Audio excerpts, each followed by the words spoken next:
Good evening, and welcome to this April 29th, 2012 edition of InfoWars. I'm your host, James Gilroy. Up first tonight, we take a look at Monsanto in Hawaii. To start, let's answer some basic questions. Why is Monsanto so invested in Hawaii? Well, on Monsanto's official website, on the Agricultural Biotech in Hawaii tab, it states Hawaii has proven to be an ideal location for Monsanto's agricultural operations. The state's dynamic regulatory and legal environment contribute to the success of Monsanto's global operations. Reading between the lines here, they're pretty much saying the complete lack of federal oversight from the mainland, combined with the overly corrupt local governments here in Hawaii, allow them to get away with things they simply could not get away with on the mainland. Our next question is, how long has Monsanto been in Hawaii? Well, going to the Hawaii.gov website and looking on the State of Hawaii Department of Agriculture's website, we find a history of agriculture in Hawaii.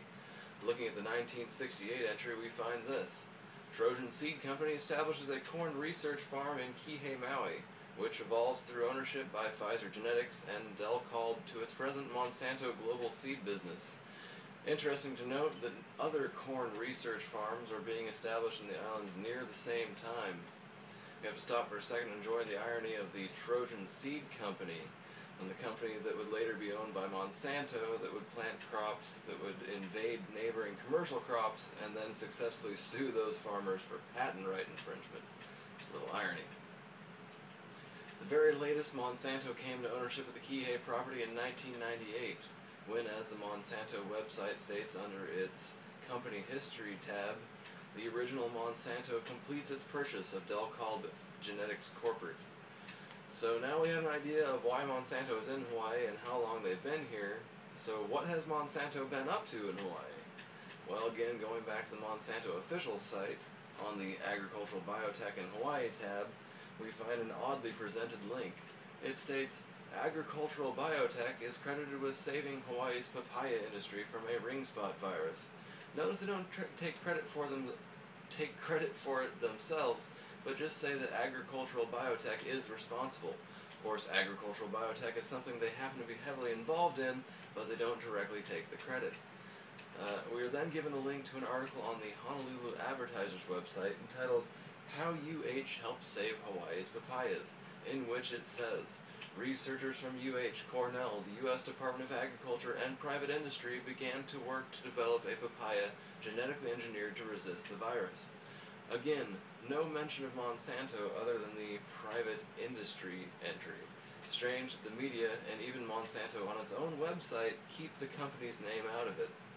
To find out why, our story leads us west to the east, where Japan has long rejected the import and sale of GMO produce and grains.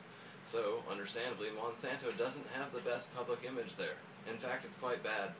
So, by keeping their name as far away from the oh-so-cheerfully and non-threateningly named rainbow papaya as possible, they've avoided a lot of bad PR in the recently successful campaign to make the rainbow papaya available for sale in Japan, regardless of the fact that the Consumers Union of Japan has protested against it. Consequently, labeling is becoming an issue in Japan, but only slowly at this time, as the GMO fruits are virtually only sold at Costco. So where exactly does Monsanto fit into the rainbow papaya equation that it has tried so hard to appear apart from? Well, as reported by WSTL Newsroom's website, the university and Monsanto have been issued a patent for the technique that protects crops from devastating viral diseases, and scientists at the University of Hawaii and their collaborators use the technique to develop the rainbow papaya. So Monsanto owns the GMO technology used in the rainbow papaya, and they just let UH and the company borrow their technology. It's a pretty sneaky go-around, really, and of course this will also give them the legal ability to take action against farmers that happen to have been cross-pollinated, just as they've done with other crops. So it's essentially all the same GMO evils without the ugly Monsanto branding. Going back to the H&L Advertiser's site, we'll answer the question, what's the legal side of this for consumers of Hawaiian papayas? Well, the article continues to say that transgenic papaya is deregulated. Farmers will not lose their organic certification because of their non-GM trees having been cross-pollinated by GM pollen, producing papaya that have no GM flesh but do contain some GM seeds. Under USD regulations, fruit from non-GM papaya that has been cross-pollinated by GM pollen can be sold as organic if the grower can document that every effort was made to avoid cross-pollination. Wow. This says a lot right here. First, by deregulation, they actually mean we don't have to label or tell you what it is that we're selling you as food. They then make guidelines for making GMO-contaminated food sources able to be labeled as organic. And all a farmer needs to do to mislabel his produce is prove that he really tried hard to keep it organic. This is crazy! It's like saying you can sell radioactive lemonade so long as you did your absolute best to keep it non-radioactive. Well, if there's no 100% guarantee to stop contamination, then I don't think we should be doing it. So this, along with corn research farming, is what Monsanto has been doing in Hawaii.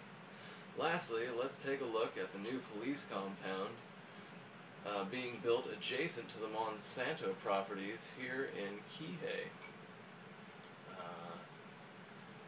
Looking at the Google Earth map, here's the nice, beautiful state of Hawaii, Maui, here's Kihei, and Monsanto, and the adjacent new police station site. It becomes obvious why people initially thought the land had been donated or sold cheaply to the county by Monsanto. As it turns out, however, the only thing Monsanto has to do with the new station, on paper at least, is that 2 land easements have been made. As we can see here, read in the minutes from the land committee here in Maui. One for the R1 pipeline Monsanto already owns to provide water to the station, and second for a piece of land to house the water tank that will be completely surrounded by Monsanto property. Still, the location seems a little suspect given that protests have happened recently in the same spot. The site also has quite the extensive view, making it a very tactical location as well. Here on Google Earth, I've gone ahead and mapped with the 2 markers here and here, the furthest north and south I've been able to view the station from. And of course, it is a 2-story facility, so once complete, it will be much taller. To give you an idea, here's a video that I shot.